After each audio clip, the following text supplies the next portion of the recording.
Korupciolis სამსახურის შეფმა პრაქტიკულად დაადასტურა ის, რომ ეგრეთ წოდებული გრანტების კანონი, რომელიც უკვე ძალაშია შესული, შემოიღეს იმისთვის, რომ შეზღუდონ სამოქალაქო საზოგადოების თავისუფლება, რადგან როგორც ჩანს, რაჟდენ კუპრაშვილი უკმაყოფილოა იმით, რომ დასავლეთის მიერ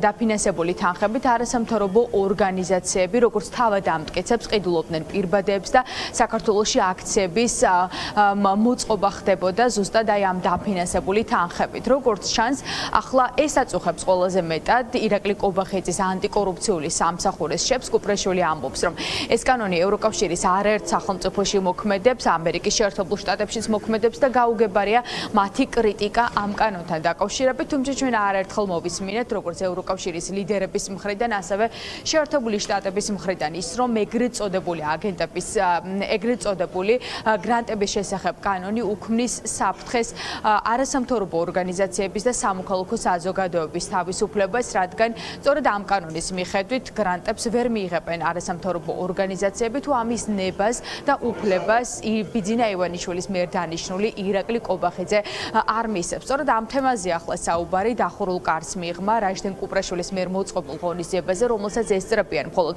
ის არასამთავრობო ორგანიზაციები, რომლებიც საერთოდაც არ აპროტესტებენ ეგრეთ წოდებულ გრანტების კანონს და უფრო მეტიც მხარს უჭერენ, ამბობენ, რომ ეს კანონი აუცილებელია გამჭვირვალობისთვის. ამ დახურულ კარს მიიღმა ამ შეხვედრაზე არ იმყოფება არც ერთი კრიტიკულად განწყობილი სამოქალაქო საზოგადოების წარმომადგენელი, არც არასამთავრობო ორგანიზაციები, რომლებსაც პირდაპირ ექმნებათ საფრთხე ბიძინა ივანიშვილის ხელისუფლების პოლიტიკის გამო. დღეს რაჟდენ კუპრაშვილმა პირველების კითხვასაც უპასუხა, ის ამბობს, რომ ევროკავშირი საქართველოში ფარულ საქმიანობას ეწევა და იერეში ჩვენს დასავლელ პარტნიორებზე მიიტანა. სროა ინფორმაცია იმის შესახებ, რომ თითქოს ეს კანონები უზღუდავს რომელიმე ორგანიზაციას საქმიანობას. ეს კანონი აწესებს რეგულაციებს გამჭვირვალობასთან დაკავშირებით. რის საფუძველზე ამბობთ იმას, რომ ეს კანონი არ შეზღუდავს დამოუკიდებელი არასამთავრობო ორგანიზაციების მუშაობას და საერთოდ რატომ გახდა საჭირო, რომ მიიღოთ ისეთი კანონი, რომელიც მაგალითად აზერბაიჯანში მოქმედებს და ეს კანონი არის ანალოგია ამერიკულ შეერთებული შტატების კანონმდებლობის და თუ მათ აქვთ კრიტიკები, მათ შეუძლიათ მიმართონ სენატს და კონგრესს და აღნიშნული კრიტიკა იქ გავრცელონ. ჩვენ გადმოვაკოპირეთ აღნიშნული კანონი ამერიკის შეერთებული შტატებიდან. ქართულ რეალობას ერგება ბატონ რაჟდენ ეს კანონი, რატომ ქართულ რეალობას ეს კანონი როგორც ამერიკულ რეალობას მორგებული კანონი მოერგეთ ქართულ რეალობას? ჩვენი გაცხადებული რეფორმები ყველა უკავშირდება როგორც დასავლურ, ისე ევროპული მიმართულებით. რას უკავშირებთ მაშინ კრიტიკას ევროკავშირის მაღალჩინოსნების მხრიდან ბატონ რაჟდენ? პრაქტიკას და რა თქმა უნდა მიღწეული იქნება მიზანი. რაც შეეხება იმ ორგანიზაციებს, ვინც ამას აკრიტიკებს, ამ ორგანიზაციებს უნდა კითხოთ. ორგანიზაციებზე არ არის საუბარი, ჩვენს ევროპელ პარტნიორებზე საუბარი. ამ ორგანიზაციებს უნდა კითხოთ, რატომ აქვს შეფარული საქმიანობა, ამ ორგანიზაციებს უნდა კითხოთ, ევროკავშირს აქვს შეფარული საქმიანობა საქართველოში? მიპასუხეთ თუ შეიძლება. ევროკავშირს აქვს შეფარული საქმიანობა საქართველოში? ისინი ყიდულობენ ბანერებს რამოდენიმე 100,000 დოლარით. ამის შემდგომ ევროკავშირს აქვს შეფარული საქმიანობა საქართველოში? ამ კითხვაზე გამიცით პასუხი თუ შეიძლება. და იცავენ იმ ორგანიზაციებს, აქ კიდე დამატებითი კითხვები არის. რა თქმა უნდა, ყველას თავისი ესე ვთქვათ მხარდამჭერი ყავს, არ ვიხმარ სიტყვას მფარველს, თუმცა ეს ჩვენ განწყობებზე არ მოქმედებს. ირაკლი კობახეძემ უნდა განსაზღვროს, რომელი ორგანიზაცია მიიღებს გრანტს და რომელი არა. პრემიერ-მინისტრი არის მთავრობის მეთაური, რა თქმა უნდა, პრემიერ-მინისტრი და მთავრობამ უნდა განსაზღვროს კონკრეტული უცხოური თანხები, რა მიზნით უნდა დაიხარჯოს და რა საჭიროებები არის ჩვენს ქვეყანაში. ძალადობის მსხვერპლი ქალებისთან არის მიმართული ეს თანხები? თუმცა იცავენ და ის თანხა უნდა მოხმარდეს ძალადობის მსხვერპლ ქალების ესე ვთქვათ დახმარებას, მაშინ რატო დაიხარჯა ის ფულები ჩხაბხუტებში და პირბადეებში, ბანერებში და ასე შემდეგ.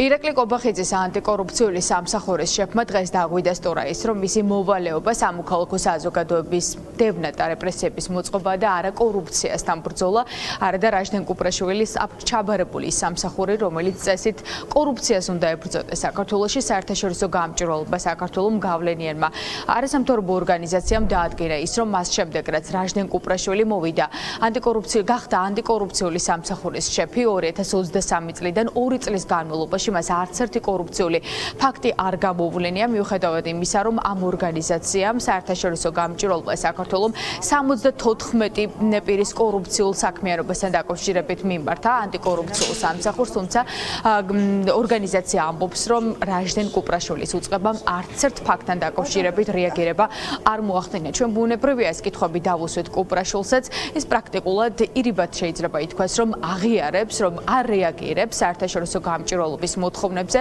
როგორც ჩანს რაჟდენ კუპრაშვილს პიროვნულად არ მოსწონს გამჭირვალობა საქართველოს ხელმძღვანელი ეკა გიგაური და სწორედ ამიტომაც არ რეაგირებს იმ კორუფციულ ფაქტებთან დაკავშირებით, რომელიც არასამთავრობო ორგანიზაციამ ამ 2 წლის განმავლობაში გამოავლინა და რეაგირებისთვის ანტიკორუფციულ სამსახურს მიმართა.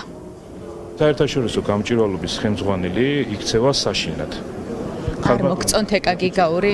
ქალბატონი ეკა გიგაური, როცა წლების განმავლობაში გვიმტკიცებდა, რომ ის ევროპული მომავლისთვის, ის ამ სამშობლოს სიყვარულით მოქმედებს, მან ყველაზე დიდი გაუმჭირვალობა შესთავაზა მოქალაქეებს. ანტიკორუფციული ბიურო ყოველწლიურად, როცა ადრინდელი რეფორმის ფარგლებში დაახლოებით 700 თანამდებობის პირს უწევდა მონიტორინგს, ეხლა უკვე 7000-ივე თანამდებობის პირს უწევთ მონიტორინგს. ის საიტი, რომელიც გათიშული იყო, ტექნიკური ხარვეზის გამო და ჩაირთო, თქვენ დღეს ნახულობთ, რომ შეცდომებზე აგებული რეფორმა, როცა თავის დროზე გააკეთა და ნაკარნახები იყო არასამთავრობო ორგანიზაციების მხრიდან, არ არსებობდა პრევენციული მექანიზმი, რომ თანამდებობის პირი, როცა წარმოადგენდა დეკლარაციას, გასწორებულიყო და სისწორის მიმართულებით, ესე ვთქვათ, შემოწმებულიყო, აი ეს იყო ზუსტად გამოყენებული გამჭირვალობის მხრიდან. დღეს მათ მოუწევთ სხვაგვარი დასაბუთება კონკრეტული კორუფციულ ფაქტთან დაკავშირებით და სხვა სტანდარტზე გადართვა. მე ვფიქრობ, რომ ამ სტანდარტს თქვენი ფუნქცია რა არის, ბატონო რაჟდენ? აი, თქვენ რომელი სამსახურის ხელმძღვანელი ბრძანდებით ხომ? თქვენ ხართ ანტიკორუფციული სამსახურის ხელმძღვანელი.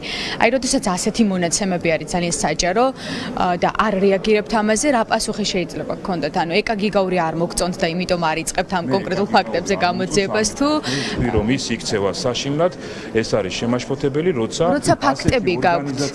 ფაქტები გაქვთ, რატომ არ იწყებთ გამოძიებას? თქვენი ფუნქცია კორუფციასთან ბრძოლა არის თუ სამოქალაქო საზოგადოების დევნა, ბატონო რაჟდენ? შეიძლება გერევათ ეს ორი რამ ერთმანეთს? უნდა აღშფოთდეს და ამავდროულად დონორ ორგანიზაციებს მოუწოდებ სად იხარჯება მათი თანხები და რა ორგანიზაციებს აანდობენ სხვადასხვა პროექტების განხორციელებას, უფრო მეტად უნდა დაფიქრდნენ. არ გვეპასუხებთ, რატომ არ იწყებთ გამოძიებებს, ბატონო რაჟდენ? ერთი კითხვაც გვაქვთ, თუ შეიძლება, ერთი წამით.